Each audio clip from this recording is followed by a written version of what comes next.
to Germany. From Alaska to Puerto Rico. All over the world, the United States Army is on the alert to defend our country, you, the American people, against aggression. This is the big picture. An official television report to the nation from the United States Army. Now, to show you part of the big picture, here is Sergeant Stuart Queen.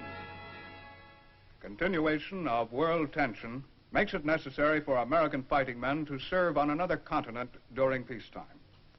Not just the simple task of occupation, but the enactment of a more complex role in the defense of the Western world, the job of nailing down the peace.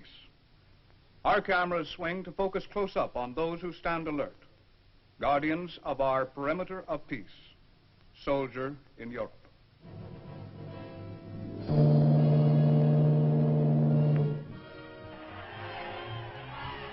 That was a day, May 7th, 1945, VE Day.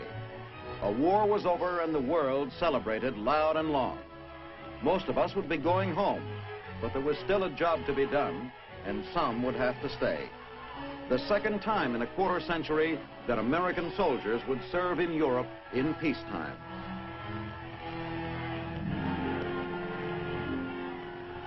Initially, the duty was occupation, putting together the pieces of a country torn apart. The job was done by outfits like the 1st Division, who had had a great record in World War II. But soon, occupation methods were put aside.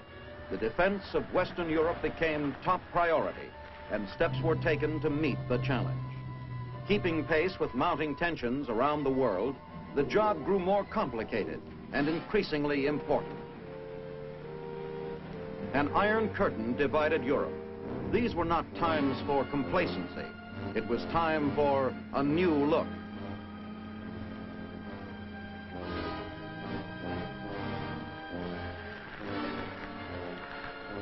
From 7th Army headquarters near Stuttgart, Germany, General William M. Hodge keynotes that new look.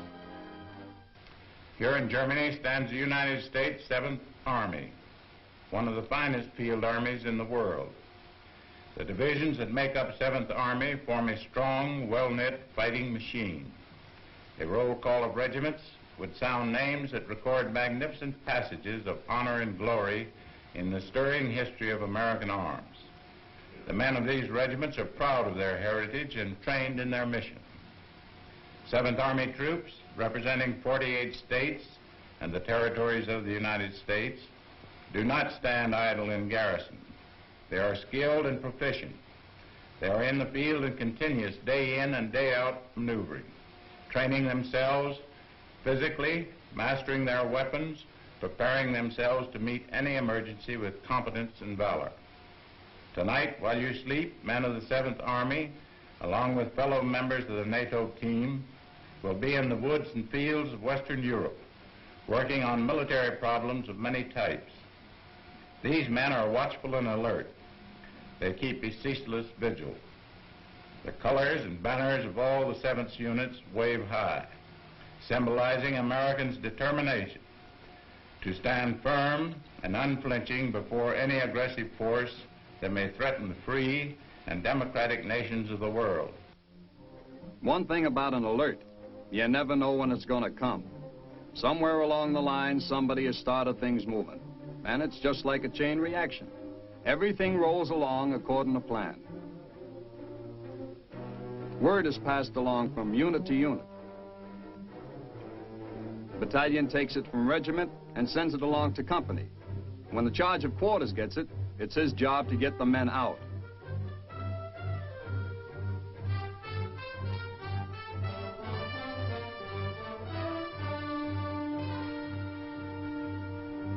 He's not always a popular guy when he sticks his head in the door and gets us out of a nice warm bed.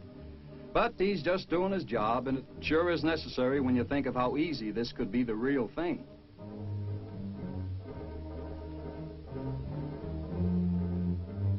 Out of the barracks on the double. All this is part of a stiff program, and a lot of planning, training, and practice go into it. Many days of preparation and hard work. Let's see just what goes into those days designed to keep this Army alert for anything that might come along. Take an average day. This is the kind of effort that's put into making us alert fighting men.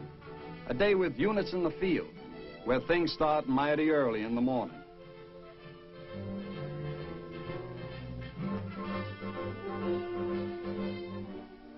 Crawling out of the sack and getting dressed without the usual conveniences of home.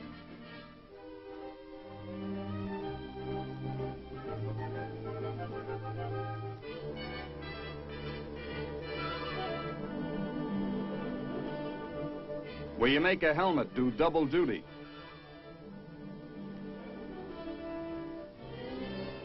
Each of these average days is part of a big purpose, to make us better soldiers, to sharpen up techniques, renew skills, learn new jobs.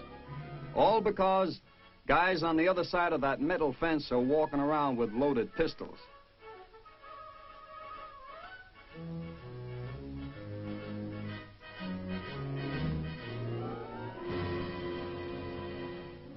It's in the field that a soldier gets real friendly with a lot of objects that seem to be just dead weight back in the barracks or on a march. Small arms or entrenching tools, for instance. In a war of blood, they take on a lot more meaning. They could be the difference between living and dying. Setting up a mortar quickly and accurately sighting it in takes plenty of practice. It's not the sort of thing that a guy can do casually if he's going to get the most out of his training. And when you can feel that the guy on the other side of the fence has high blood pressure, brother, it pays to be serious.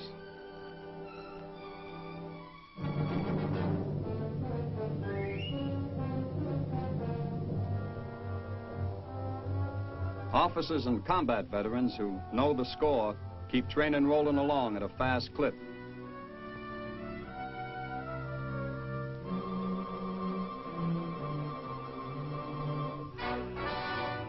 Not all work in the field involves firing a weapon. Communications rank high in importance to a well-trained fighting team. Almost everybody learns how to operate some piece of equipment, like these men with a walkie-talkie.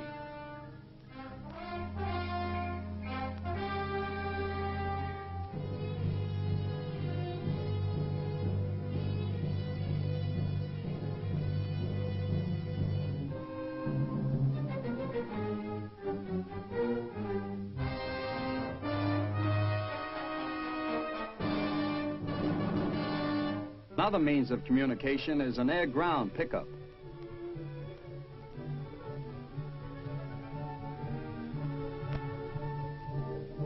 Cloth panels are spread out on the ground to form the letter H. That's the target for the L-19 to shoot at. Watch the way the pilot zooms into bullseye on a tiny piece of wire, only 12 feet long, that's held between the two poles.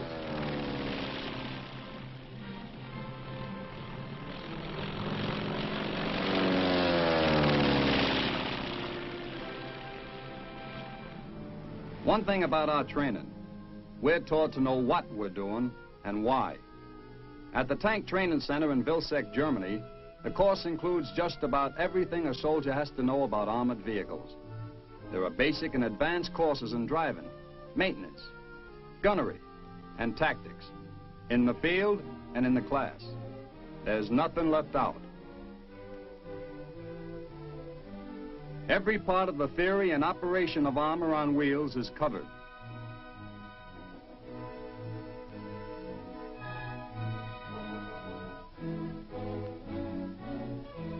We do a lot of work with mock-ups and blow-up models of most of the equipment we use.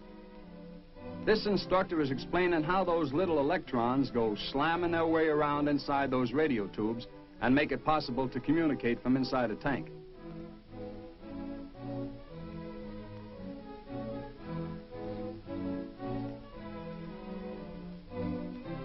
The firing range with moving targets is just like a carnival shooting gallery. After you get to know the ins and outs of each component, you get a chance to put that information to use. A mighty big operational training program includes working with other units on maneuvers. Maneuvers that take our outfits stomping up and down our side of the line.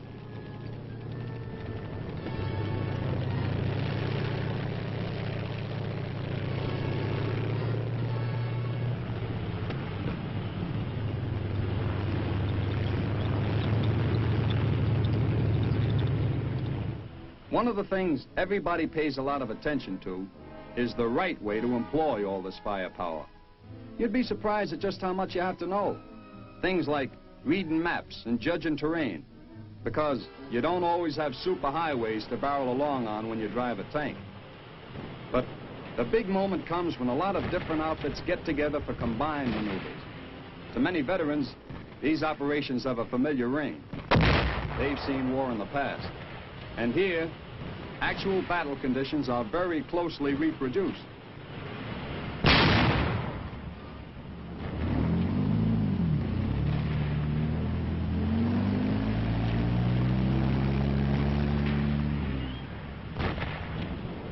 All the little things that go into making soldiers out of recruits are part of these games, like crossing a road under fire or advancing under smoke and tank protection.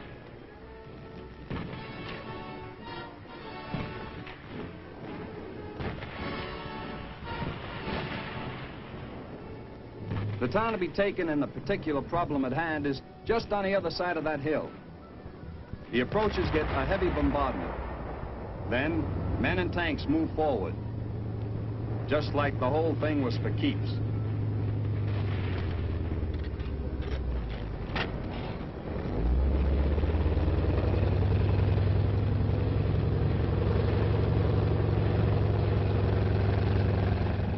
Yes, there's a lot of combat-type actions like this going on all the time. They're darned important, because it's out of this kind of training that we get stronger and more confident. Another thing is that it's here that certain guys will show that they have more on the ball than the next one, and they become leaders. But most important of all, it's only through this kind of action that a lot of different units get a chance to work on common problems and become welded into an army. An army that knows how to fight and is ready when called.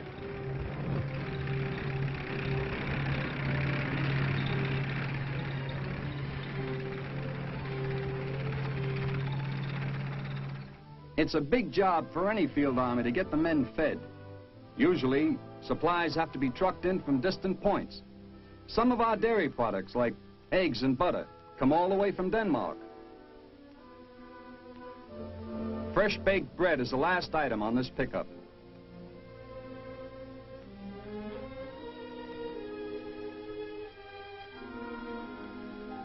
Then the convoy rolls out for the long trip to a bunch of hungry guys who've used up a lot of energy. Nobody has to be called twice. Everybody hits that chow line and hits it hard. When you mix all that good grub with a big appetite, clean air, and in a setting that resembles a picnic ground, well, you just can't seem to eat enough.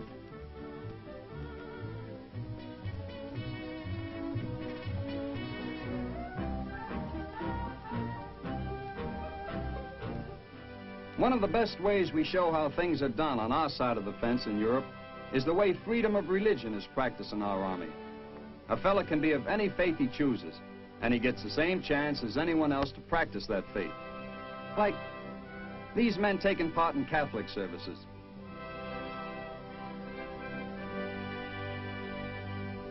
Or the men of the Jewish religion conducting their services in front of an altar set up in the field on the front of a Jeep.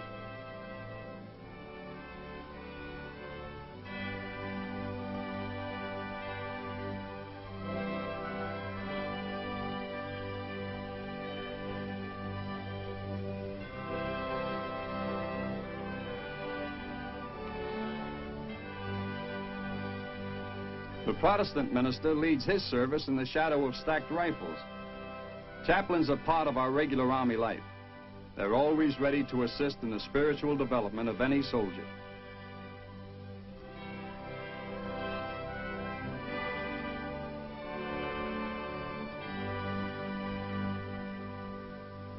Yes, there's a lot of time and effort that goes into each day of preparation for the unexpected, the job of being alert. But an army is composed of more than a front line, of men who drive tanks or fire a mortar or a cannon. There's still another part of the picture. A day starts early in the morning for us, too. The rear echelon, they call us. Just like all soldiers everywhere, you gotta make roll call.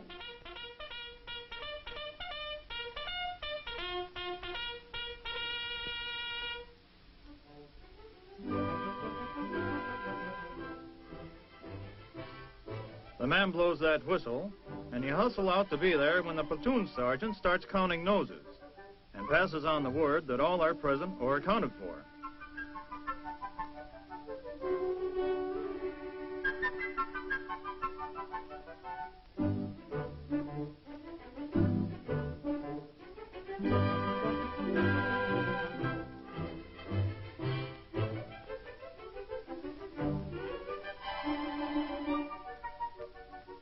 But officially, the day begins with the boom of the cannon and the raising of the flag at Reveille.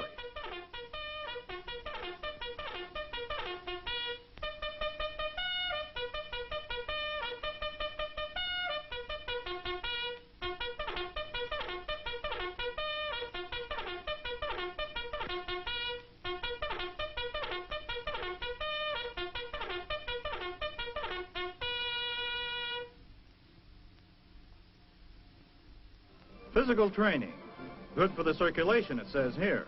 After a session of knee bends and push-ups, a day's work in an office is just a breeze. They're always saying that an army travels on its stomach.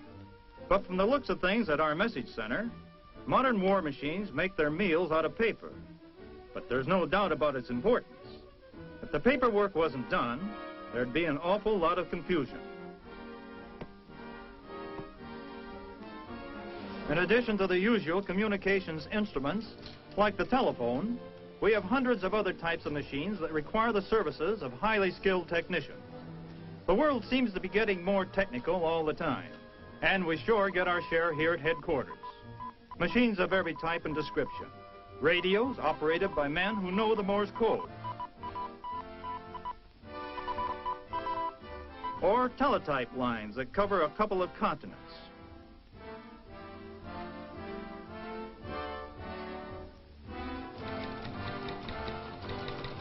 And, of course, there are the special devices used for coding and decoding messages. They all play a big part in keeping our Army informed and alert.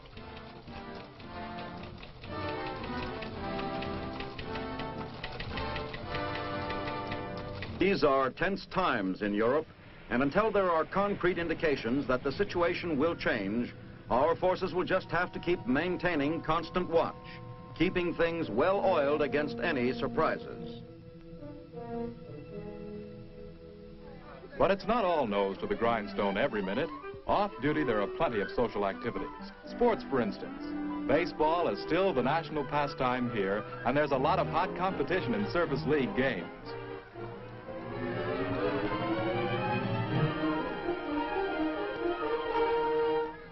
Music is another off-duty activity that's popular, fun for the player and the listener.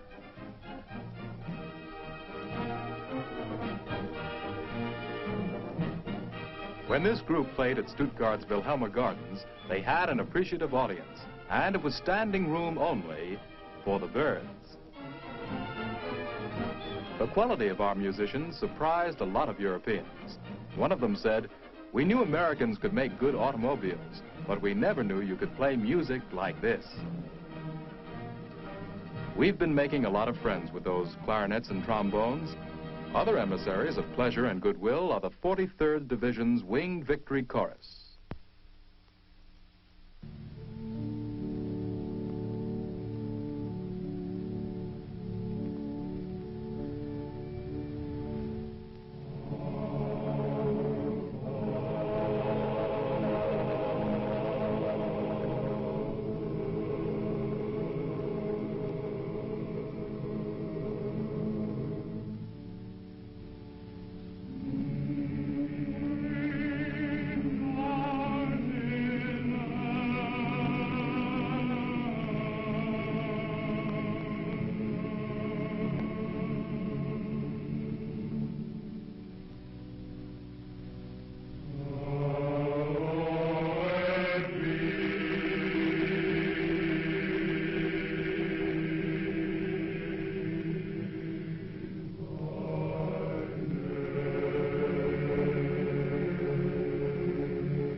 lot of fellows are getting a chance to do things that they've always wanted to do back home, like riding horses.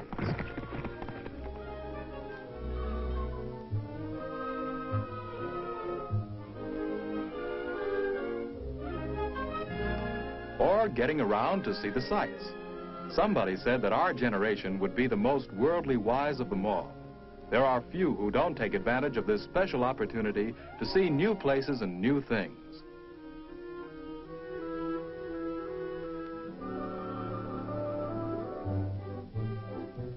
All kinds of tours can be easily arranged, or a guy can just go off by himself and prowl the countryside if he wants.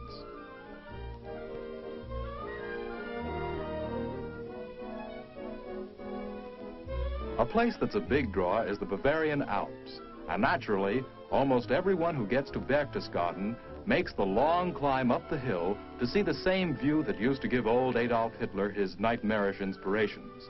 They say that this is one of the most beautiful spots in the world.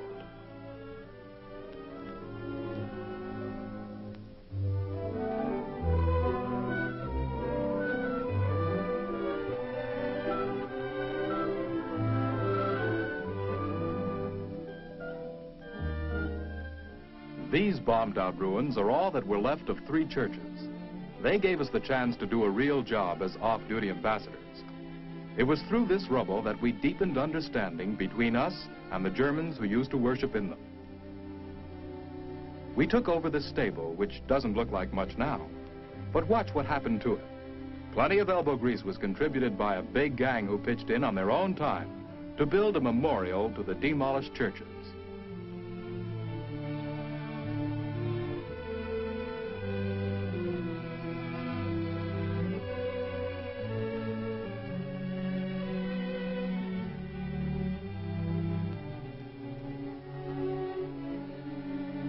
After the first coat of paint went on the walls, it started to look like something. And after the whole thing was finished, it was something that everyone was proud to have had a hand in. A humble stable had become a friendly chapel in which each could worship his God.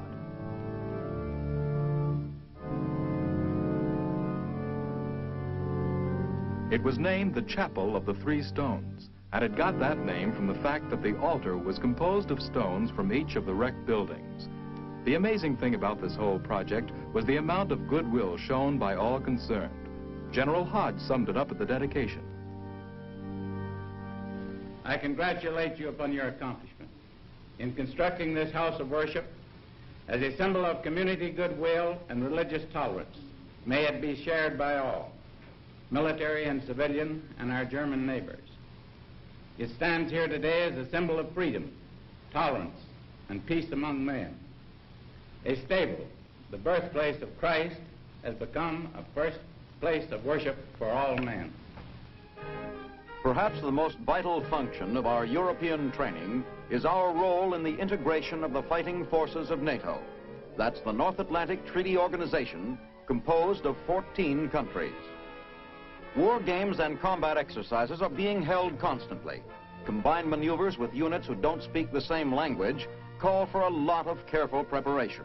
Otherwise, things could easily turn out like that story about the Tower of Babel. We're playing a big part in making NATO a worthwhile working proposition. A lot of equipment and personnel are going into the training and support of the armies of smaller countries. The goals of NATO are to prevent war, if possible, by building such strength that any aggressor will hesitate to attack, or if attack does come, to defend Europe until victorious counterblows can be launched.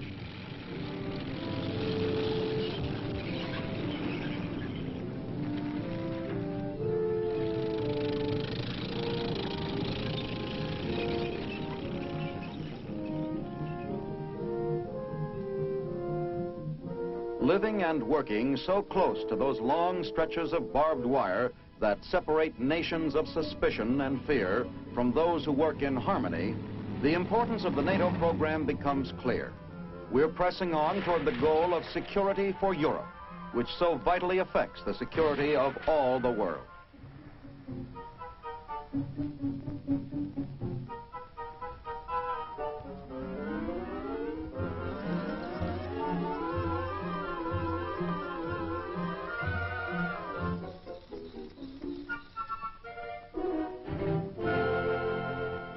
At sundown, retreat. One of the most colorful ceremonies in Army life. It signifies the end of the working day.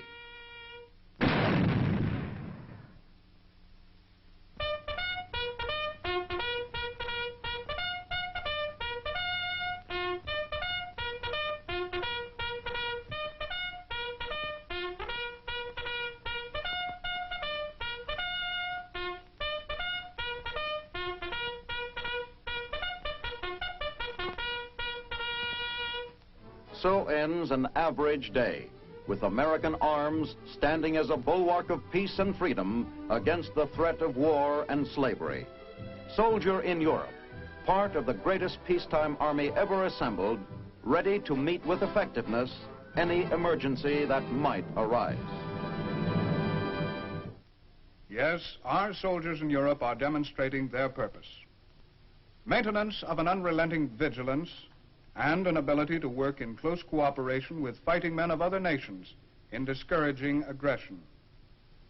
This is Sergeant Stuart Queen. Next week, you'll have another chance to see your Army in action on The Big Picture. The Big Picture is a weekly television report to the nation on the activities of the Army at home and overseas. Produced by the Signal Corps Pictorial Center. Presented by the U.S. Army in cooperation with this station. You can be an important part of the big picture. You can proudly serve with the best equipped, the best trained, the best fighting team in the world today, the United States Army.